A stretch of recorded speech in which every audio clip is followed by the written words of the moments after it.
My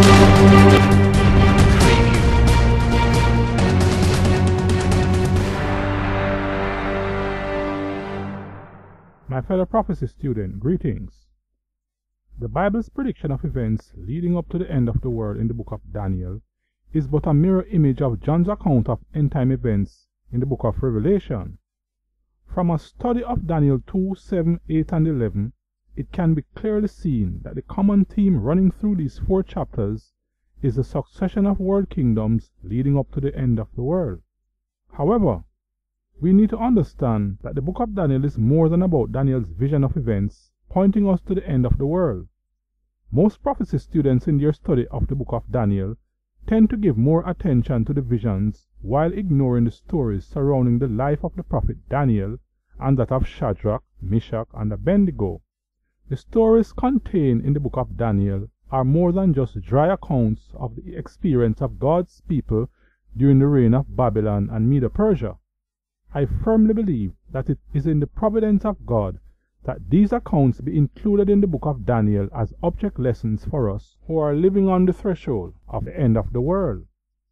In my study of the different stories in this prophetic book, I have learned some important lessons concerning the fulfillment of end-time events.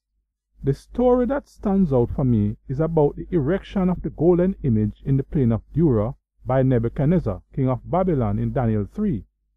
In our study of last day events, we need to look for parallels between the contemporary and the prophetic. This is one of the areas of prophecy research that helped to confirm me in the idea that the world is headed for a new religious order that will see a dramatic change in our worship scheme. In this scenario, we can see Nebuchadnezzar playing the role of the Antichrist, coercing the world into conforming to a religious scheme that is clearly in defiance of Jehovah and puts its inhabitants in danger of losing their souls. Here is the command of Nebuchadnezzar to all the world. To you it is commanded, O people, nations, and languages, that at what time ye hear the sound of the cornet, flute, harp, sackbut, psaltery, dulcimer, and all kinds of music, ye fall down and worship the golden image that Nebuchadnezzar the king has set up. Daniel 3, 4 and 5. And then he went on to state the penalties. And whoso falleth not down and worshipeth shall the same hour be cast into the midst of a burning fiery furnace.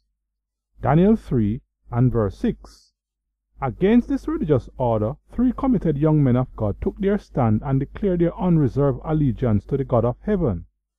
When the order was thus given to bow down to the golden image amidst the vast throng of attendants, only Shadrach, Meshach, and Abednego remained standing. What is interesting is the manner in which they declared their convictions.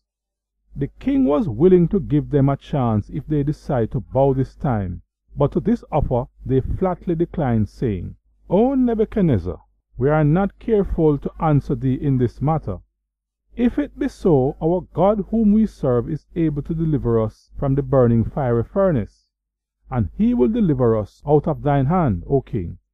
But if not, be it known unto thee, O king, that we will not serve thy gods, nor worship the golden image which thou hast set up. Daniel 3, 16 to 18. As it turned out, after Nebuchadnezzar heard the statement of defiance, he flew into a rage and ordered the furnace to be heated 7 times its usual temperature, after which he commanded that these 3 dissidents be thrown into it. But to the dismay of the king of Babylon, the Lord delivered them, not from the fire, but while they were in the fire. When these 3 men of God came forth from the superheated furnace, not even the smell of fire was on them. As we view this narrative in light of the biblical forecast of end-of-the-world events, we need to bear in mind that just as the scriptures prophesied of the Antichrist, the dominion of the king of Babylon was the whole world, as the prophet Daniel declares. Thou, O king, art a king of kings, for the God of heaven hath given thee a kingdom, power, and strength, and glory, and wheresoever the children of men dwell, the beasts of the field and the fowls of the heaven hath he given into thine hand, and hath made thee ruler over them all. Thou art this head of gold. Daniel 2, 37 to 38. With this enormous power at his disposal, Nebuchadnezzar was intent on imposing the religion of Babylon on the entire world. In other words, as the city of Babylon was heathen, so had Nebuchadnezzar intended to make the world heathen. As we examine the prophecies pointing us to the end of the world, according to the book of Revelation, we are going to witness a similar experience where modern Babylon will impose a new religious culture on the inhabitants of planet Earth. This will be the greatest test that the world will ever face, and every man, woman, and child will be forced to make a decision to either serve the God of heaven or the image of the beast.